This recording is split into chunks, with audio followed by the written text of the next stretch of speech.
Hello, my name is Aaron. Shalom from Jerusalem. I'm the director of Canada House. And here in Israel and around the world, we are about to celebrate the festival of Purim.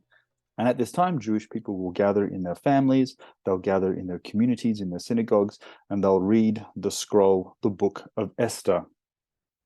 And I would invite everyone to read this book and contemplate its truths and its intricacies, because on the surface, the story of Esther is a celebration of good overcoming evil. And it's set with the characters of Esther, Mordecai, and lurking in the background is the very sinister evil that's even greater and bigger than the arch-villain Haman. It's also a book of ironies, because in this irony, there's the obvious atmosphere that despite celebrating God's redemption, he remains actually hidden, because the name of God isn't used in the text. And aside from fasting, where Esther tells Mordecai to go and fast, there's very little other halakha in the text. Halakha is a lot of the Jewish practices that we might see, that we also see very much in the New Testament. There's no prayer, which we see in the New Testament. There's no dietary considerations, which we see in the New Testament. There's just this simple thing of fasting. Even the Jewishness of Esther is hidden until right to the end. So it seems like there's a lot of suppression of all that's good and of a faith community, a little bit like what we see in the world today. And another irony is that the book of Esther, which is very well known in antiquity, is yet not quoted in the New Testament. There's no mention of it. It's also not one of the books found at Qumran. Qumran has all the other books of the Bible, including all of the Apocrypha, but not Esther. So this story, this titanic struggle of good versus evil, is full of irony, because in the end, we come to understand that God is in control without mentioning his name. Now, some of the obvious ironies are our king, the king of Persia, Ahasuerus, or Xerxes, as sometimes he's mentioned. He's a king, he's supposed to be in control, but instead he never initiates everything, and he's the opposite of a real king because everybody else is in control of him.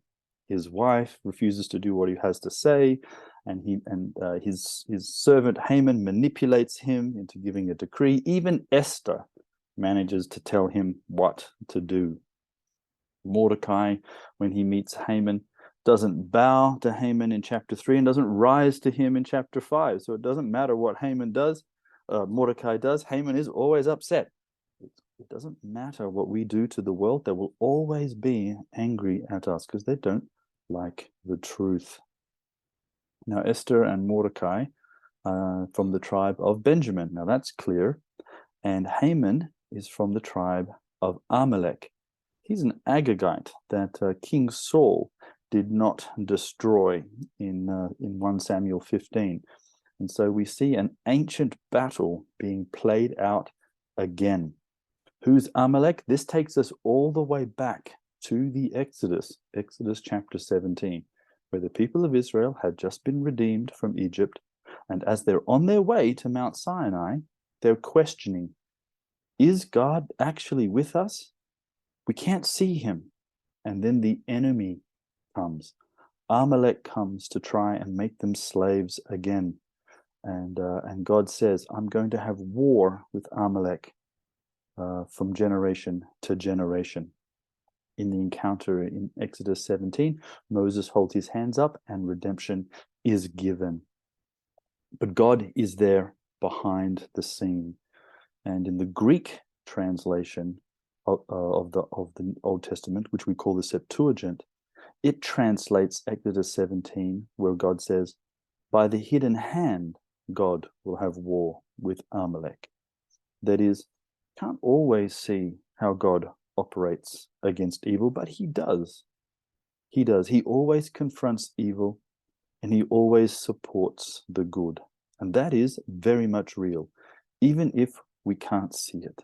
And many of us will have a very similar story and witness in our lives, where we didn't always see the hand of God, but we knew that he was there.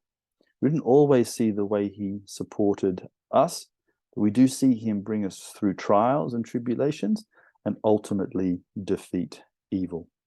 These are things we should celebrate. So Purim is a time of celebration and redemption. It's an opportunity for us to go out there and tell everyone the great things that God has done, even if they can't see him in action, especially when they can't see him in action. So brothers and sisters, be encouraged this Purim. Get together and retell the story and see God everywhere in your lives. Shalom from Jerusalem.